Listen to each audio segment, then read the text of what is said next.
I just want to jump in and say most people sort of know how I feel about numismatics. I don't think they're a good investment at all. I think it opens the door for people getting ripped off. A lot of people that I know have been ripped off by buying way overpriced coins.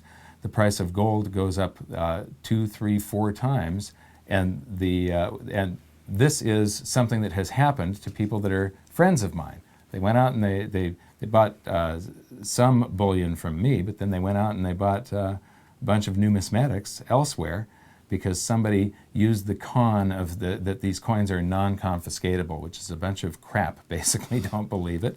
And they made huge investments, and a lot of these coins where you're paying many, many, many times over the gold content. You're paying for the rarity, you're paying for the collectability of it. And those coins actually went down. Gold went up 3, 4, 5 times, and those coins fell in value. But I don't own any numismatic coins, but somebody gave me an MS-70 Silver Eagle one time. And when I speak around the world, I usually travel with a bunch of gold and silver coins in my pocket so that I can pull them out and hold them up on stage. And on this one trip, I had forgotten to take any gold or silver with me, and I realized that in my briefcase I had a numismatic coin in a slab. I gave this slab, it's called, the plastic container for a numismatic coin, to the hotel maintenance man and asked him if he could get it open for me and get the coin out. I was expecting this thing to be destroyed. It came apart perfectly, and somebody can take a fake Silver Eagle, which I think you can buy for like $1 or something. Yeah, very cheap. And there's a silicone gasket that goes around the Silver Eagle that I'm not going to bother trying to put on right now because it takes a minute. And then you put it in here, and now you can't do the ring test. It's harder to prove that this is counterfeit once it's in the slab, and it's very easy for somebody to do. And James just informed me that they are making counterfeit numismatics, all slabbed and everything, that look perfect with holograms and all the rest of this stuff coming out of China. So what it comes down to is that if you're going to buy any gold or silver, buy bullion. That's what I buy, is bullion. But you've got to be careful who you're dealing with, because it's very important that you deal with a dealer that has a guarantee and that tries their best to protect everybody from this. Yeah, that's how you avoid fakes, is by knowing your dealer, making sure they have counterproof measures in there, but basically verifying all the products that they sell you.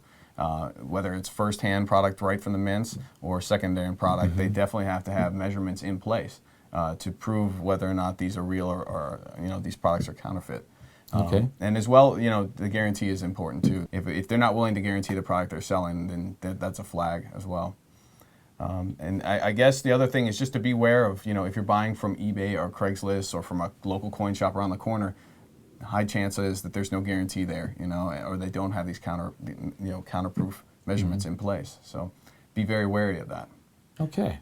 Anything left to cover? I think that we're just definitely going to stay on top of this. As other counterfeits come available or things that we notice or realize, we'll definitely keep our customers apprised of it and stay ahead of this. So. One last thing I want to mention is that for people with storage accounts, there isn't anything to worry about. When you have a storage account, your product is coming from a mint or a refiner directly to the vault, and it stays in the vaulting system.